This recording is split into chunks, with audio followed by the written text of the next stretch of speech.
우리 다 같이 사도신경으로 신앙 고백하겠습니다.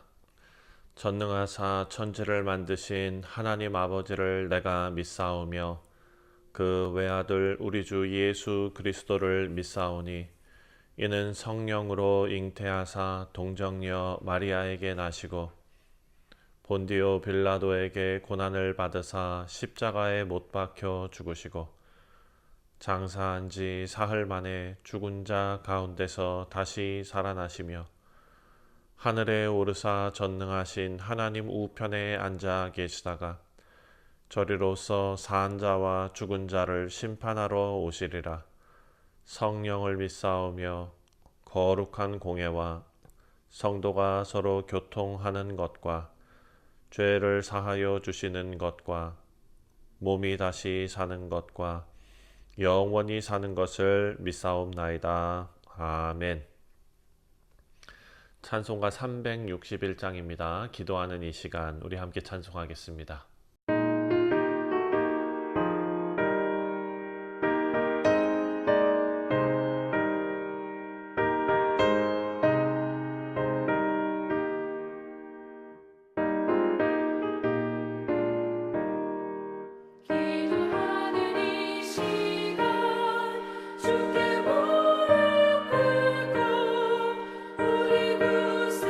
주 앞에 가 나아가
자, 오늘 우리에게 주시는 하나님의 말씀은 누가복음 22장 39절부터 53절까지 말씀입니다. 주여 보소서, 여기 검 둘이 있나이다. 족하다. 예수께서 나가사 습관을 따라 감람산에 가심에 제자들도 따라갔더니 그곳에 이르러 그들에게 이르시되 유혹에 빠지지 않게 기도하라. 하시고 그들을 떠나 돌 던진 만큼 가서 무릎을 꿇고 기도하여 이르시되 아버지여, 만일 아버지의 뜻이거든 이 잔을 내게서 옮기시옵소서. 그러나 내 원대로 마시옵고 아버지의 원대로 되기를 원하나이다. 천사가 하늘로부터 예수께 나타나 힘을 더하더라. 예수께서 힘쓰고 애써 더욱 간절히 기도하시니 땀이 땅에 떨어지는 핏방울같이 되더라. 기도 후에 일어나 제자들에게 가서 슬픔으로 인하여 잠든 것을 보시고 이르시되 어찌하여 자느냐? 시험에 들지 않게 일어나 기도하라. 말씀하실 때 한 무리가 오는데 12 중에 하나인 유다라 하는 자가 그들을 앞장서 와서 예수께 입을 맞추려고 가까이 하는지라. 유다야, 네가 입맞춤으로 인자를 파느냐? 하시니 그의 주위 사람들이 그 된 일을 보고 여짜오되 주여, 우리가 칼로 치리이까? 그 중에 한 사람이 대제사장의 종을 쳐 그 오른쪽 귀를 떨어뜨린지라. 예수께서 일러 이르시되 이것까지 참으라. 그 귀를 만져 낫게 하시더라. 예수께서 그 잡으러 온 대제사장들과 성전의 경비대장들과 장로들에게 이르시되 너희가 강도를 잡는 것 같이 검과 몽치를 가지고 나왔느냐? 내가 날마다 너희와 함께 성전에 있을 때 내게 손을 대지 아니하였도다. 그러나 이제는 너희 때요 어둠의 권세로다. 네, 사랑 성도님들, 오늘 우리가 묵상할 이 장면은 예수님께서 십자가에 달리시기 전에 어찌 보면 가장 깊은 그런 고통과 또 외로움의 순간을 지나시는 그런 장면일 것입니다. 예수님께서 감람산에서 기도를 하시는데 그 기도를 통해서 고난의 잔을 마시기 전에 하나님 앞에서 하나님의 뜻을 묻고 또 그 뜻에 순종하는 본을 우리에게 보여주십니다. 또 제자들은 이 중요한 시기에 깨어서 예수님과 함께 기도하는 것이 아니라 잠에 빠져 있었고, 또 유다는 예수님을 배신하는 그 길을 걸어갑니다. 그리고 마침내 예수님께서 잡히시는 그 밤에 긴장된 그 순간이 이제 말씀에 잘 나타나 있습니다. 자, 오늘 본문 말씀에서 우리는 두 가지를 생각할 수가 있는데요. 첫 번째는 우리 인간의 연약한 모습이죠. 그리고 또 하나는 순종하시는 예수님의 영광스러운 모습입니다. 자, 예수님의 순종이 우리를 위한 구원이었다는 것을 우리가 신앙적으로 어떻게 붙잡아야 하는지 오늘 본문 말씀을 통해서 생각해 보기를 바랍니다. 먼저 39절입니다. 39절에 예수께서 나가사 습관을 따라 감람산에 가심에 제자들도 따라갔더니. 자, 예수님은 이제 잡히시기 직전입니다. 그 고난을 앞두고 이 밤에도 늘 하시던 대로 습관을 따라 감람산으로 가셨다라고 기록해 놓고 있습니다. 예수님께서 어디 도망가신 것이 아니라 한적한 곳에서 하나님과 교제하며 또 하나님의 뜻을 구하는 예수님 나름대로의 삶의 방식이었던 것입니다. 감람산은 겟세마네 동산이 있는 곳으로 우리가 생각합니다. 그곳이 바로 예수님의 기도의 처소였습니다. 40절에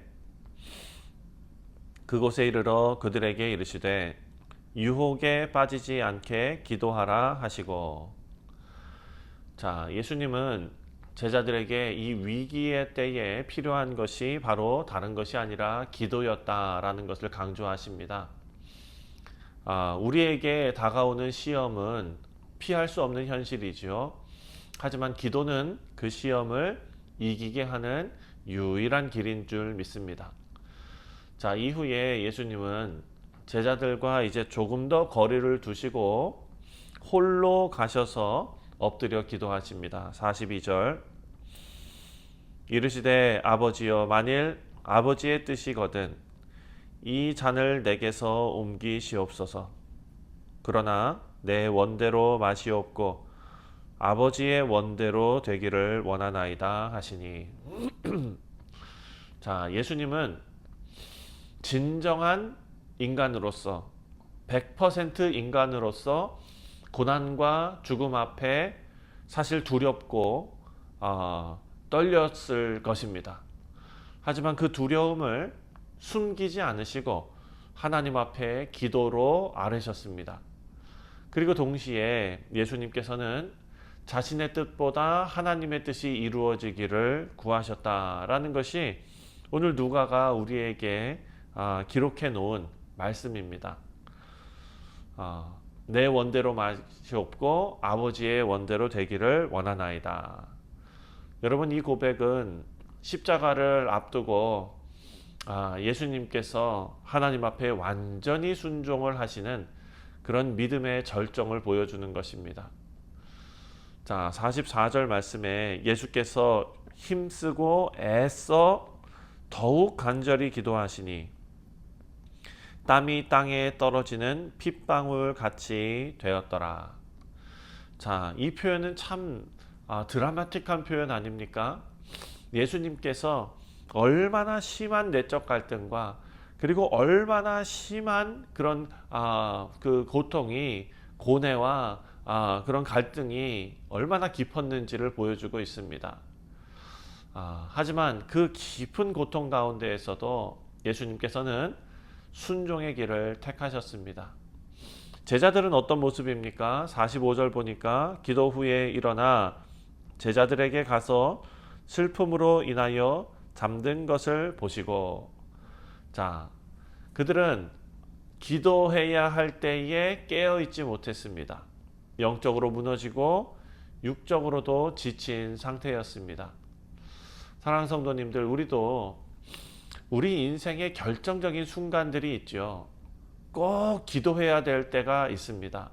그런데 그 순간에 그 때에 기도하지 못하고 우리가 잠들어 있지는 않은지 우리의 영적 상태를 다시 돌아보는 계기의 말씀이 되기를 바랍니다. 46절에 이르시되 어찌하여 자느냐 시험에 들지 않게 일어나 기도하라 하시니 시험의 때는 피하는 것이 아니라 깨어서 기도함으로 이겨야 한다라는 영적인 교훈을 우리에게 주고 있습니다. 두 번째로 예수님께서는 이 어두운 때에 주님 앞에 순종하셨다라는 것을 우리에게 알려주고 있습니다. 47절입니다. 말씀하실 때에 한 무리가 오는데 12 중에 하나인 유다라 하는 자가 그들을 앞장서서 와서 자, 제자였던 유다죠. 이 가룟 유다가 대제사장들과 군대와 함께 예수님을 체포하러 왔습니다. 그리고 예수님이 어떤 사람이다 라는 것을 표시하기 위해서 예수님께 와서 입맞춤을 하죠. 자, 47절에 48절에 예수께 입을 맞추려고 가까이 하는지라 예수께서 이르시되 유다야 내가 입맞춤으로 인자를 파느냐 하시니 자, 예수님께서 이렇게 유다를 비난하시는 것이 아니라 유다의 양심을 찌르시는 아주 슬픈 질문입니다.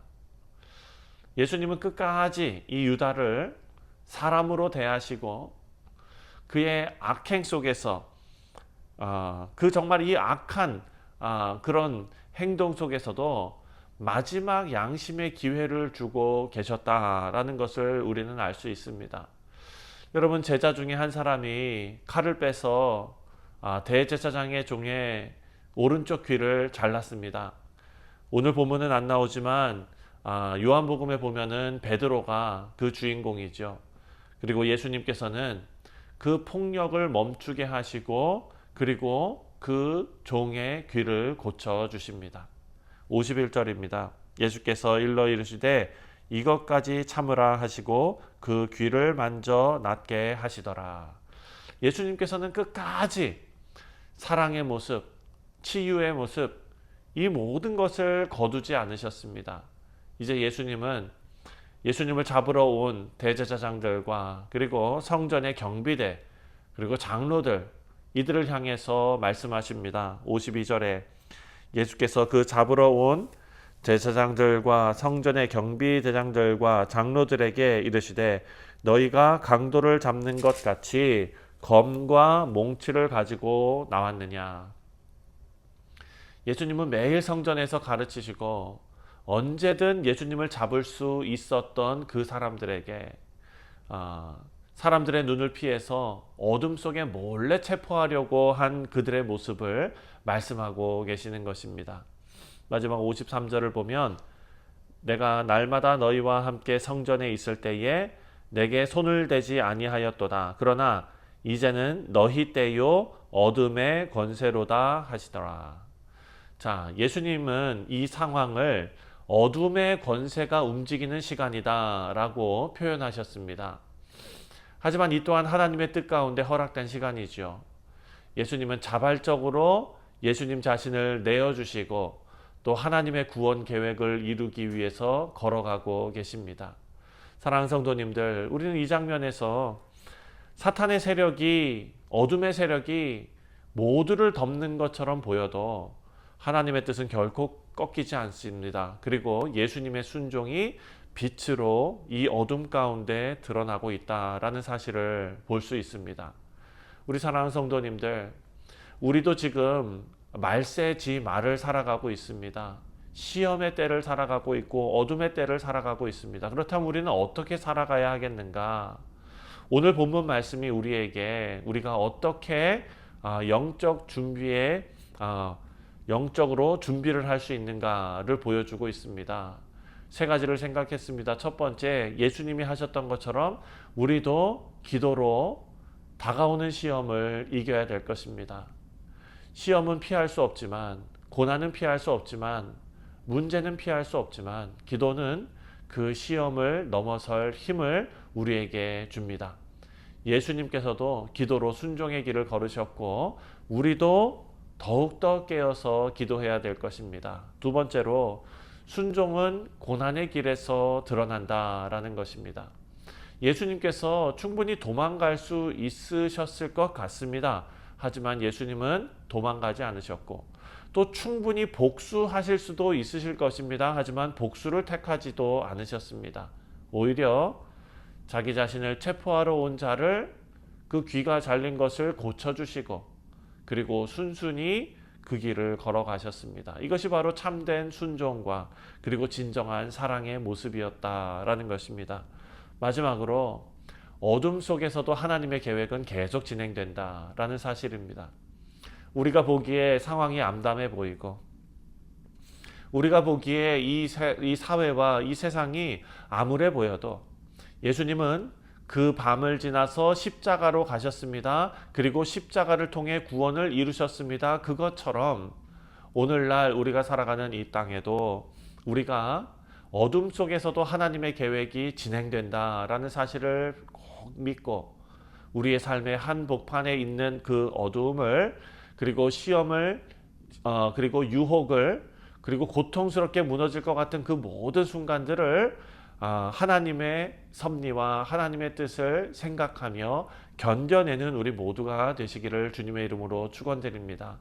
사랑하는 성도님들, 오늘 아침에 우리가 기도하며 깨어있고 주님의 뜻에 순종하고 또 빛 대신 예수님을 붙드는 귀하고 복된 우리 뉴욕 성실장로교회 모든 성도님들 되시기를 주님의 이름으로 축원드립니다. 기도하겠습니다. 하나님 아버지, 우리 모두가 겪는 어려움과 그리고 어두움의 터널이 있을 수 있고, 또한 각자의 인생 속에서 스스로 견뎌내고 버티고 있는 그런 힘겨운 싸움들이 다 있는 줄 압니다.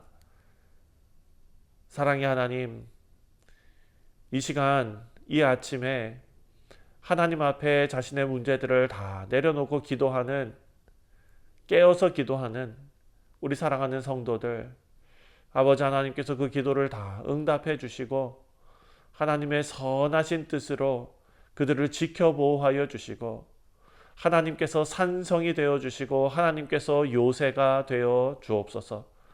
하나님, 급변하는 정세 가운데 불안함을 느끼고, 또한 내가 가지고 있는 문제와 내가 가지고 있는 기도 제목을 정말 스스로 안고 눈물 흘리고 있을 때마다 하나님께서는 우리에게 믿음을 요구하시고 순종을 요구하시는 줄 믿습니다. 우리가 늘 하는 대로 하나님을 신뢰하고, 또 우리가 마땅히 해야 할 주님을 섬기는 일에 최선을 다하는 우리 성도들 다 되게 하여 주옵소서. 감사드리오며 예수님의 이름으로 간절히 기도하옵나이다. 아멘. 하늘에 계신 우리 아버지여, 이름이 거룩히 여김을 받으시오며 나라가 임하시오며 뜻이 하늘에서 이루어진 것 같이 땅에서도 이루어지이다. 오늘 우리에게 일용할 양식을 주시옵고, 우리가 우리에게 죄 지은 자를 사하여 준 것 같이 우리 죄를 사하여 주시옵고, 우리를 시험에 들게 하지 마시옵고 다만 악에서 구하시옵소서. 나라와 권세와 영광이 아버지께 영원히 있사옵나이다. 아멘. 네, 사랑하는 성도님들, 오늘 화요일은 선교를 위해서 기도하는 날입니다. 우리 교회가 성령으로 하나 되어 선교하는 교회가 될 수 있도록 위해서 기도하겠습니다. 다 같이 기도합니다.